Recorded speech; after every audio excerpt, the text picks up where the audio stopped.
Well, I think photography has an influence. It had an influence on the cartoon things because of the views of certain things.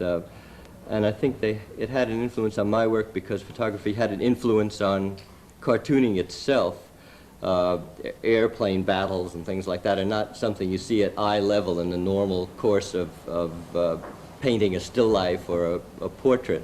So to see a man in an airplane obviously takes is the result of having seen a photograph somehow.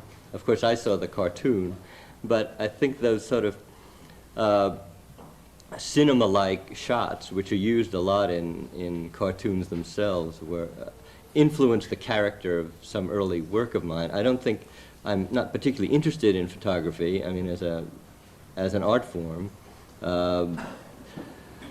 photographic thing plays some part in the printing process, so that the dots and all that have something vaguely to do with photography. That's probably not what you mean. What's the origin of that term? I've always meant to find out, and I don't actually.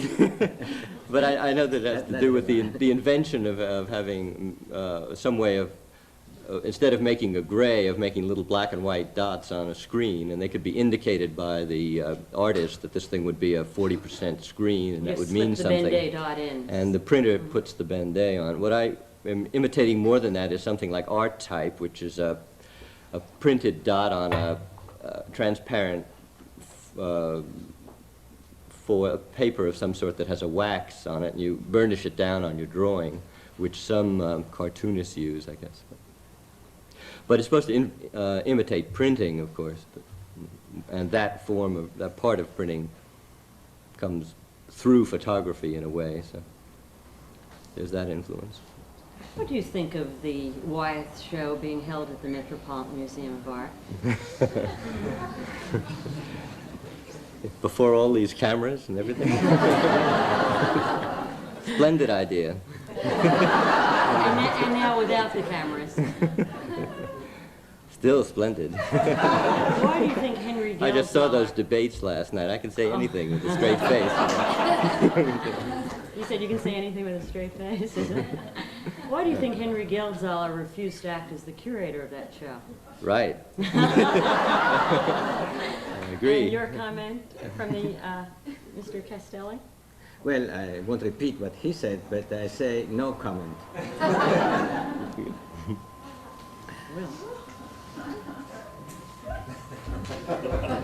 How did you become a painter? I don't know. I just went to art schools and things like that. I had, since the age of 15 or so, thought I was going to be a painter. But you're also something of a collector. Well, I don't think of myself that way. I doubt that I collect as much as many artists. I have some things, usually just things that I've happened to get a hold of somehow. I mean, I don't make any tremendous effort to collect. What was the first thing that you got a hold of? Oh, well, I've collected things, all probably of artists you wouldn't know, and, all through my life. I mean, just trading work or something. I think it began before I can even remember who it was, who I collected, but I did get some certain things, like some Andy Warhol drawings, which I got, which were at Leo's earlier, and some Oldenburgs. I have some, but they're drawings, these things, usually. I have some of Andy's paintings and things like that. In a recent profile, where the interviewer was at your country house, he described the environment. That's also the not country house, but it's okay. I mean, it's the only house. It's the only house. I meant in the country. I meant your house in the country. It's okay. And the description included an environment that sounded as if it was filled with Warhols. Well, the room we were in had Warhols, yeah. Mm-hmm. And Ozonfant. Well, I have an Ozonfant. I have a couple of Miro drawings and stuff. Mm-hmm. But I think there are artists that really collect, and I know Stella really collects not very well. Not many, really, I would say.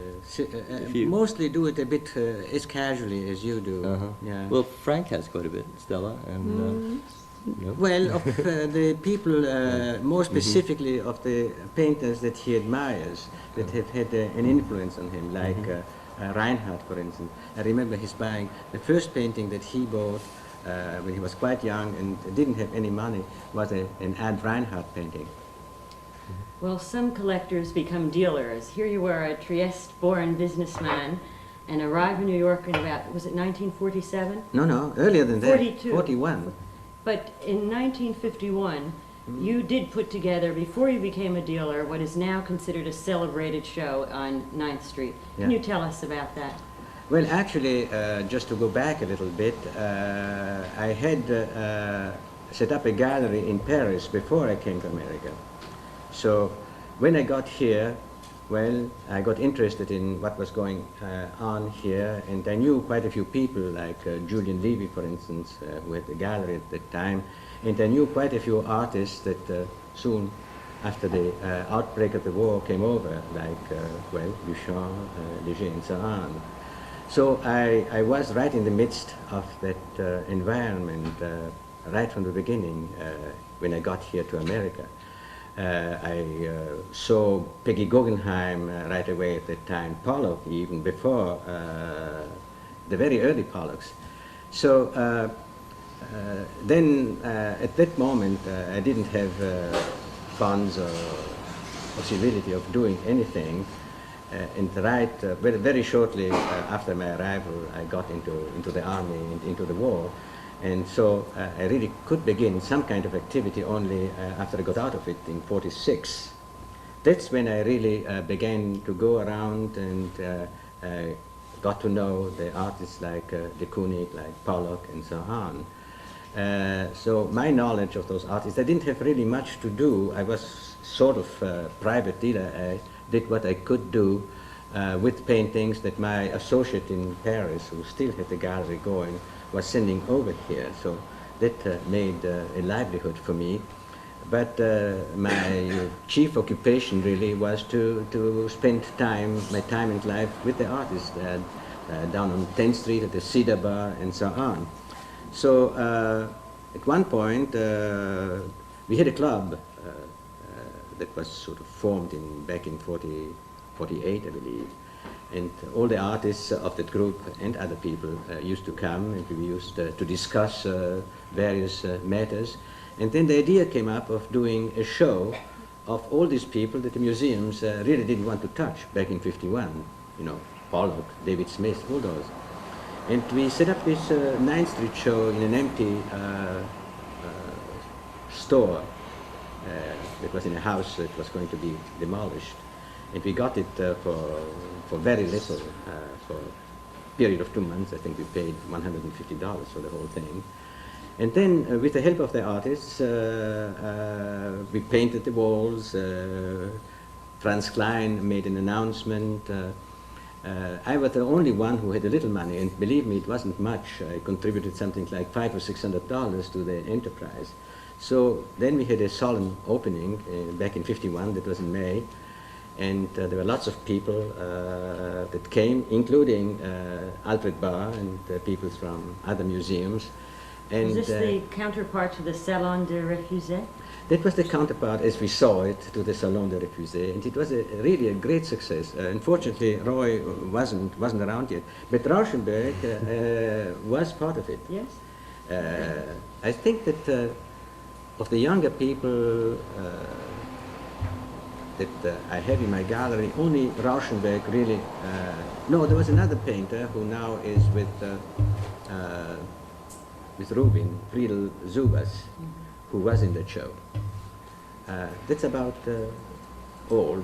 Apart from that, there was, of course, all the major painters, Klein, Pollock, David Smith, de Kooning, and so on, and they all had worked very hard to put that show together. Well, you've not only spawned a generation of artists, but dealers and collectors too. What do you consider, who do you consider to have some of the most finest collections of American art in this country or any place in the world? What are the outstanding collections? Well, there were some outstanding collections here in America. Few of them have been dispersed. It's very regrettable that, for instance, Ben Heller dispersed his great collection of unique collection of abstract expressionism. But then everybody has his reasons for doing it, and you can't say how silly of him to do it. He probably had to do it for some reason or other. Another great collection that was also dispersed, was being dispersed, is Scull's collection. Fortunately, the main collection. Reality and truth. Fortunately, the Tremaine collection is still all together and is probably going to be given to the National Gallery in Washington. Whose main collection? Tremaine. Oh, Tremaine, I'm sorry. Burton and Emily Tremaine. Yes. So that's For the another new big wing one. of the National Gallery? In the new wing of the National Gallery. Has that been That announced? will make the National Gallery, with other acquisitions that they have made, like the famous Pollock that they just bought, Lavender Mist, a few weeks ago, will really make the National Gallery into one of the best gallery of modern art in the country. Has the acquisition of the Tremaine collection been announced yet? No, that has been not announced yet, because after all they're still alive and they don't want to get buried on that occasion. You know? What is the range of that collection? It has a large. It begins with the beginning of the century, includes Europeans. It's a little bit unique in that way, because most of the great collections like Skulls did not include Europeans. So this includes Europeans from the beginning. Good examples, say, of Picasso, Braque, and so on, up to Lichtenstein and farther. So that's a very good collection. Not too many paintings, but very well chosen. Another great collection that's still alive and kicking is Weissman's collection in Los Angeles. And the newer one is in San Francisco and belongs to a man called Hank Anderson. He began only 5 or 6 years ago. It has a marvelous collection, not in San Francisco itself, although some of his paintings are at the museum, but in a place called Atherton, where he has his business,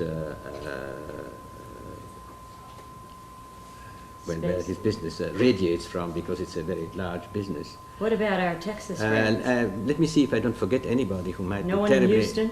Well, Houston, there is really, well, apart from the fantastic de Vinil collection, which is very, very special. You can't really compare it to anything else in the world. It's varied, it includes everything. And it's chosen, let me flatter you a little bit, in the same spirit that your collection is chosen. In that spirit, all kinds of extraordinary things include oceanic art, Negro art, and so on and so forth. Even paintings, Renaissance paintings. They have an absolutely marvelous little Clouet painting. And anything they can think of, just chosen with an eye to its perfection. They also have recent paintings, of course. I don't There was the think... Kraushaar collection, but that got... Oh, there was a you wanna talk Kraushaar about that? collection, but I have to mention other great collections that are not here, unfortunately, but contributed enormously to, well, make the market here, and even call attention of collectors here, museums here, to the fact that American art was more important than these museums or these collectors thought.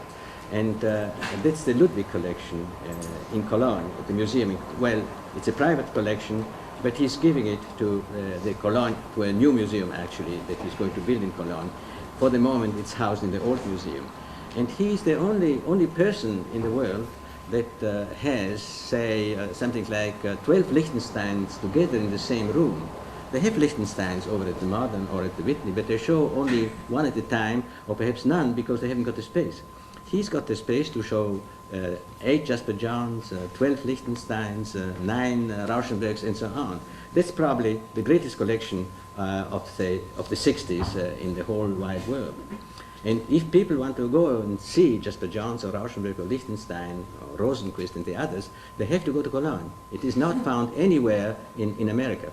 Another great collector that I want to mention is an Italian, and it's Panza di Biumo, who is more idiosyncratic. He omits certain painters for some complex reasons that many cases are not easy to understand. So he has, for instance, something like 20, 25 Oldenburgs of the early period. He has, I don't know, 6 or 7 very important early Rauschenbergs, some Lichtensteins and so on.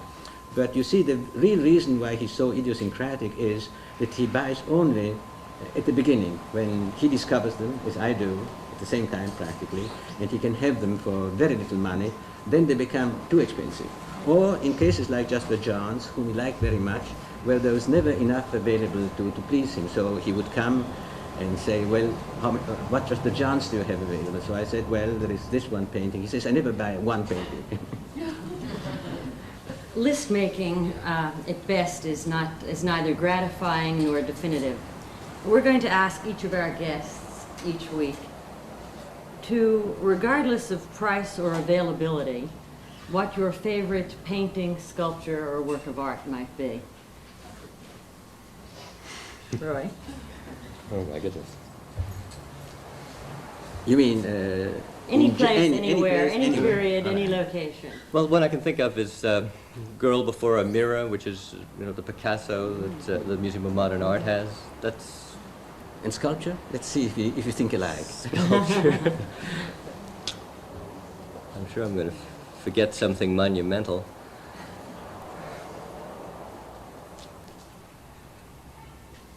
Do you have to like sculpture?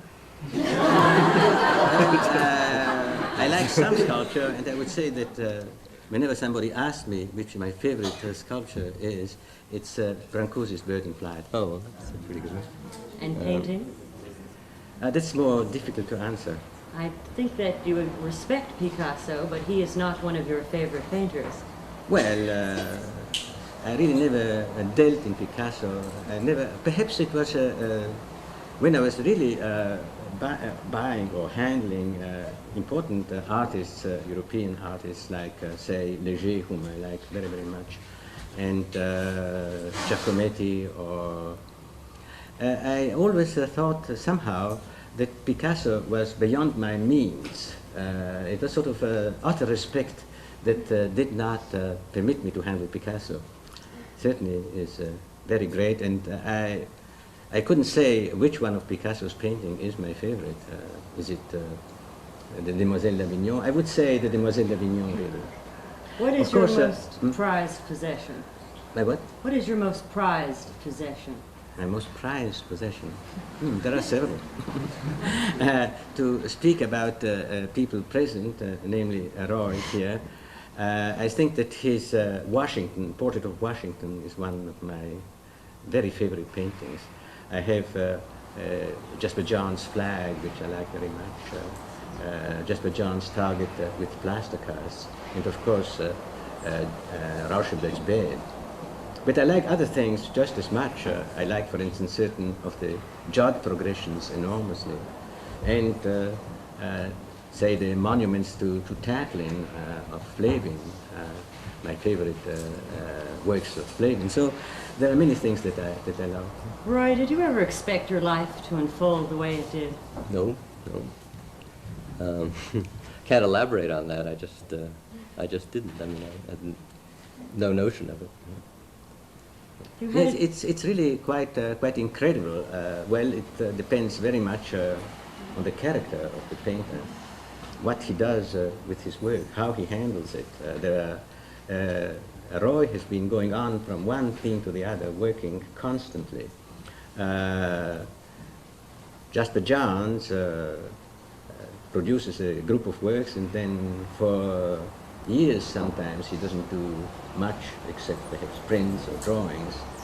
So it's very spotty. He has adopted the attitude that unless he feels that he can do something that's new, he just prefers not to do anything. That's a very Duchampian attitude too. Rauschenberg has invented an infinite variety of themes, some of them extremely sellable, let's say, in quotes, others almost impossible to place in a private collection, especially because they're either huge or flimsy. So there are many, many problems. But he's been, like Roy, Rauschenberg, immensely productive. The difference is that in the case of Roy, his production has been always extremely, has been in demand and was very, very easy to sell. Well, thank you, Roy Lichtenstein, excuse me, Leo Castelli, both of whom produce an art that lasts and can be sustained on many levels. And I thank you both for joining us tonight. And what we'd like to do now is to have the class share in the interviewing process. We have to change the cap. Would he have been that well known 20 years ago that that was a print that I had and not the original? He's probably working for Harper's Bazaar since it was a shoe. He was an illustrator at Harper's Bazaar, and he often did do shoes in that period.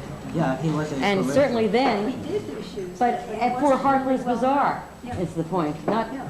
for the Andy Warhol that you know. He was then a magazine illustrator, and I don't know, doesn't it sound as if it might fit into that period? Oh yes, it fits into the period, the pre-Andy Warhol period. I really don't know much about the period that preceded his, let's say, pop art period, because he doesn't really want to talk about it. Well, every now and then, if the spirit moves you, research the pages of Harper's Bazaar in the 1950s, and you will find lots of illustrations and sketches by Andy Warhol.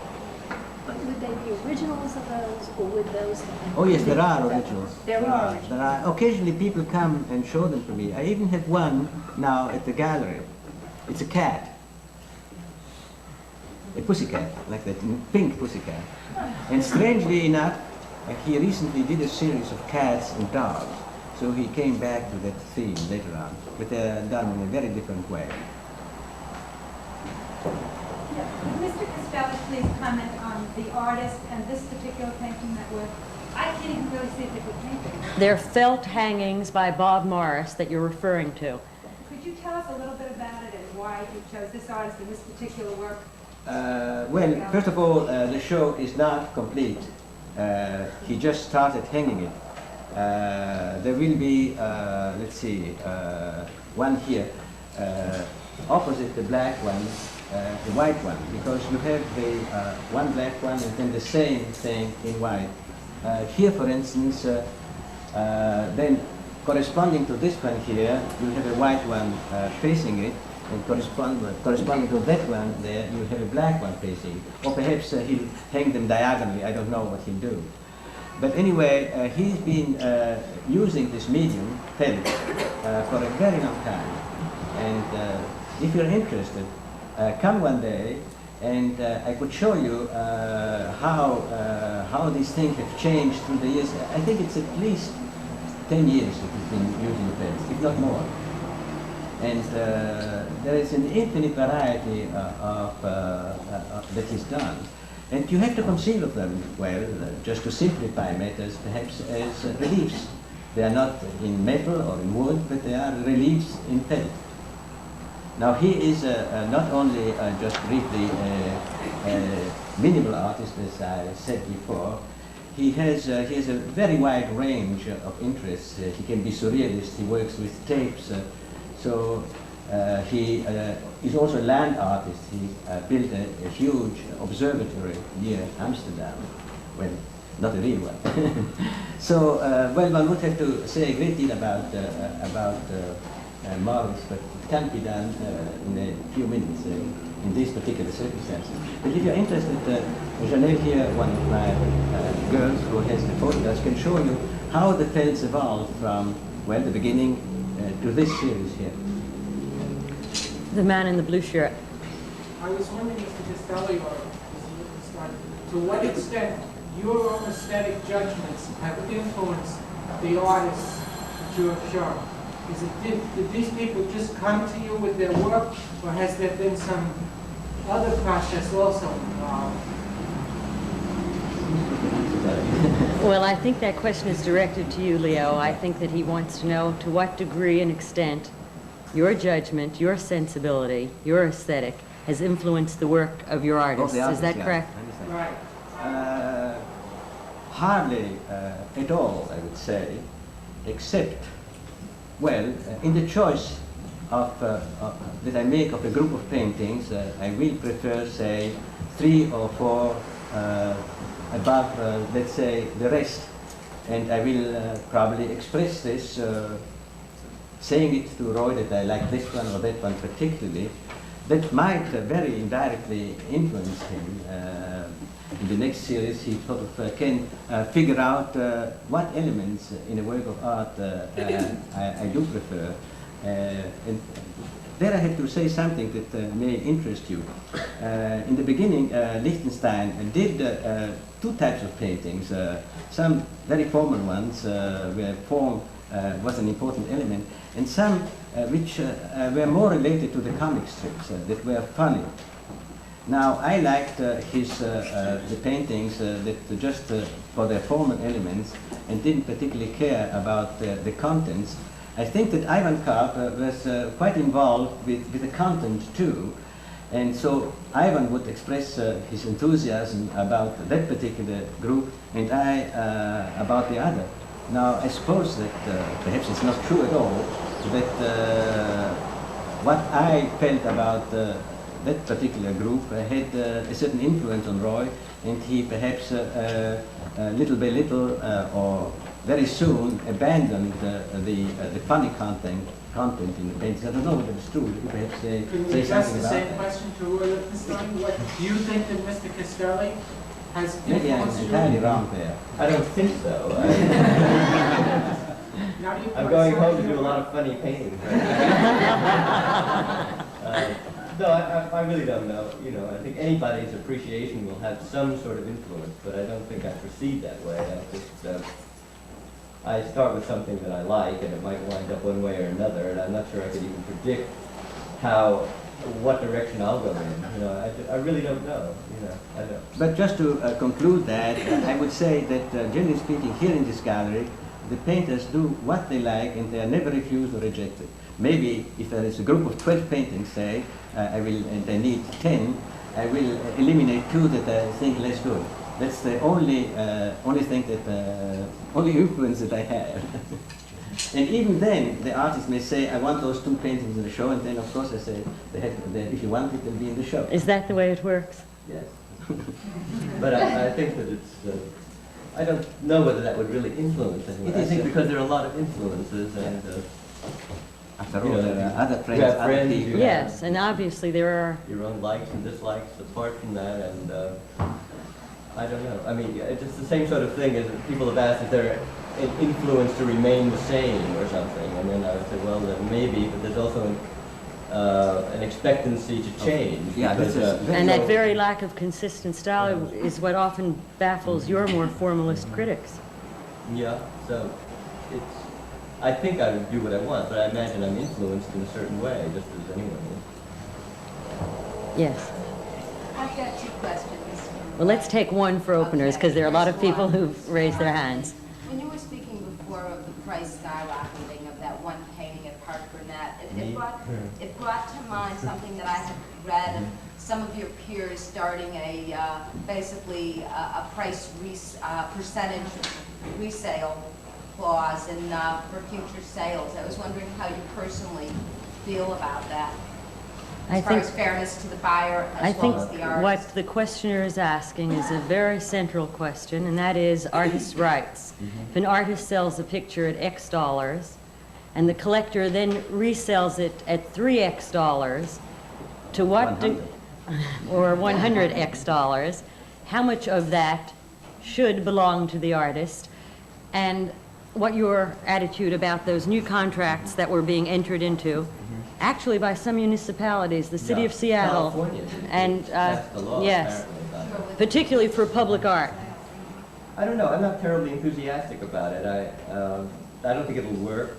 I think it would be a good idea to do that when it's sold by a secondary dealer who bought it from Leo, let's say. I think that would be something. We would have a, because the painting is being sold almost immediately at another price. The reason that I don't believe in so much in those things is that it isn't being sold the way sheet music is, you know, where you would get a certain amount. I mean, you're really selling it the way you sell a house, and it's sold, and that's it. I just don't. Exactly. But I I'm don't sure think you some would ever know. artists get Suppose Well- a painting were traded for 2 other paintings and some money, or some. I mean, all kinds of complicated ways that paintings are traded, and it can be figured that the artist get a certain amount. It's fine if they want to send it to me, but I don't understand the logic really. Well, I let don't me know why. cite a specific instance. There's a legendary story about a Johns painting that Leo Castelli owns. He bought it when no one else wanted it, at least the way I have been given to understand that story, for $1,200. About a year or 2 ago, that very same picture that he paid $1,200 for, since we are now talking about dollars and cents and not the aesthetics of it, was evaluated at $400,000. Do you think that is Well- an equitable distribution? Well, the artist, for one thing, could have saved one of his own work, and And he did. for another, it could be the price being lower than it's worth. I mean, it certainly can't hurt the artist, for you know, in general, for his work to sell higher, and for him to get a percentage of that is fine. I mean, I don't understand though. How do you feel about why that, the Leo? same thing might be true with a house. I would say it would be eminently fair if the artist, or as he pointed out, the dealer, could take advantage of these enormous rises in prices. But I think it's just impossible, as he pointed out too, to administer a thing like that. There are swaps, there are exchanges. There'll be just an immense number of loopholes that will be found to avoid this. But with new to lead- contracts, I assume the logistics are The simplified, logistics, particularly with public art. what do you mean by public? When a city or a municipality or a state or the federal government Yeah. commissions a work of art, Yes. and sometimes doesn't always keep that work of art. Well, these cases are sort of rare. I would say that a whole apparatus should not be built around those rare cases. Also, the only painters, actually artists that would profit from a law like that would be the ones that need it least. Yeah, if that money went to a general retirement fund Yeah. for artists, That or would be- something like that, artists, it would make sense. I would be entirely for that, even if administration were cumbersome. But Yeah. the artist who really sort of lives very well with Lichtenstein or just a John does, who has He didn't tell us the size of that country a house.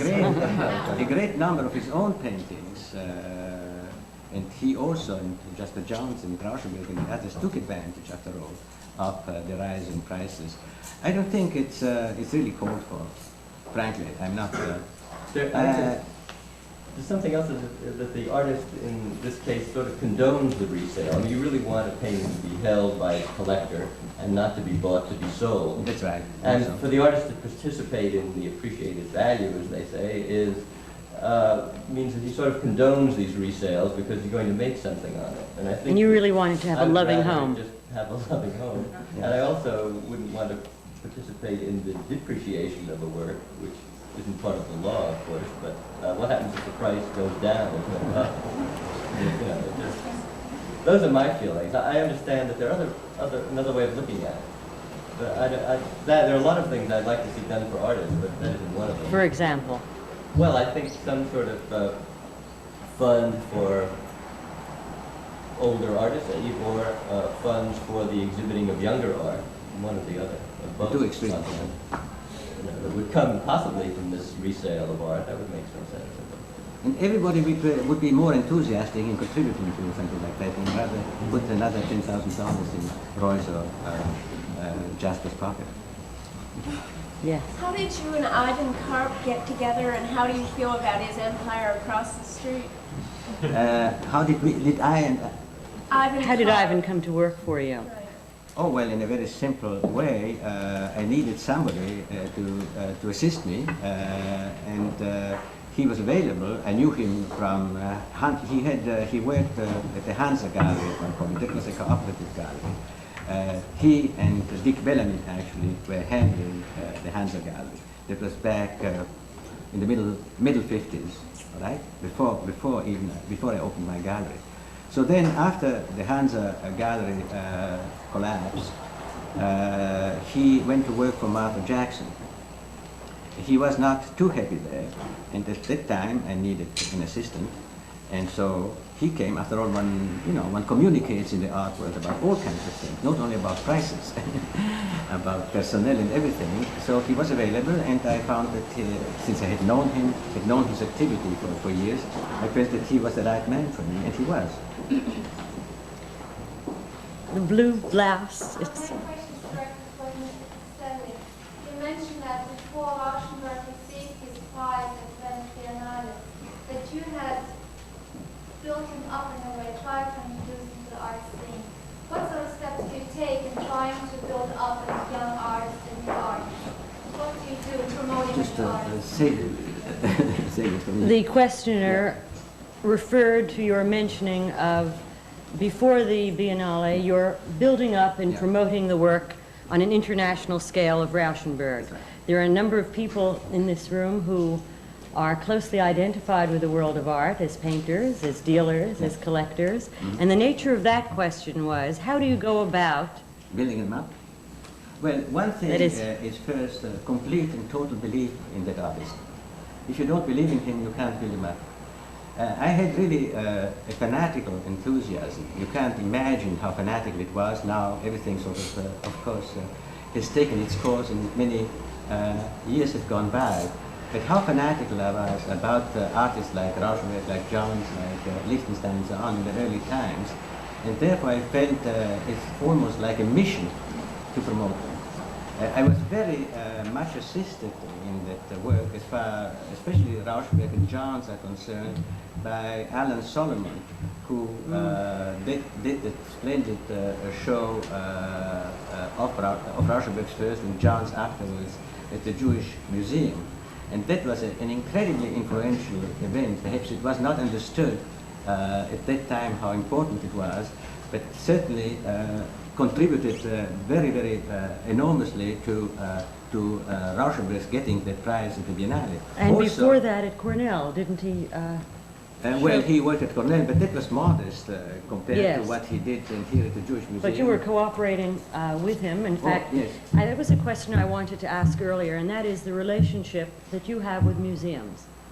Well, first in the early days, in my salad days, it was immensely respectful of this great man of the past, like Bar. I hardly dared to talk to him. And if he condescended to exchange a few words, I felt highly honored. It still would be if poor Alfred were still he's in a very bad way, as you know. He's in a home, and his mind is slipping. But that was my first attitude to the museum directors.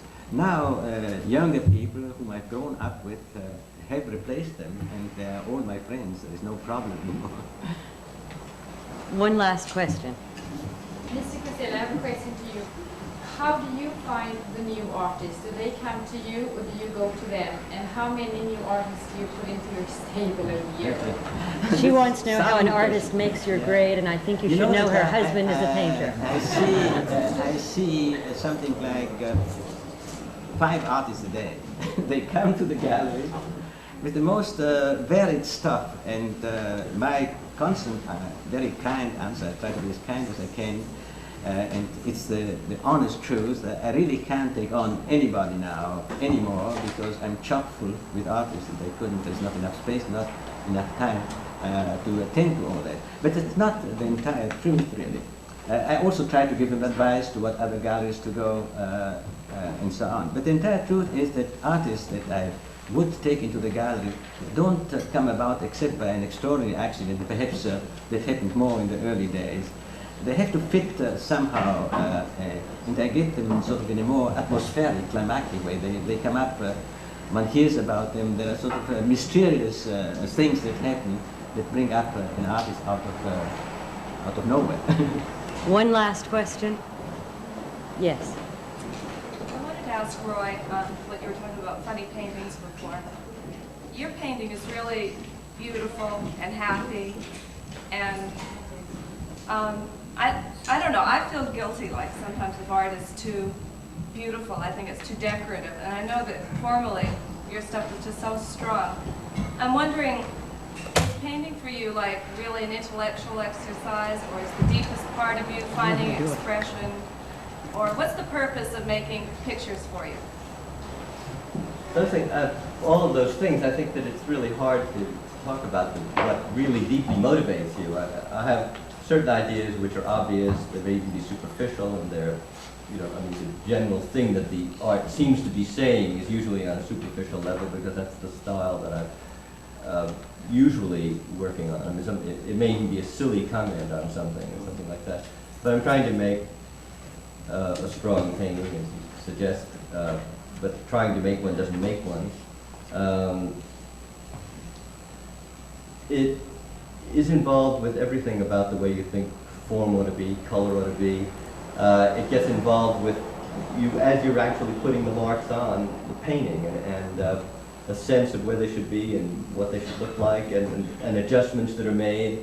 These things come from some central tendency, or you hope it's basic enough to communicate with other people, and that it reaches some innermost part of you. I mean, I don't want to get to make it sound too weighty, but it must have that, or otherwise it would have no possibility of communicating. It also takes someone who can see it too. Well, thank you for communicating with us orally as well. Thank you, Roy Lichtenstein and Leo Castelli, and thank you for coming.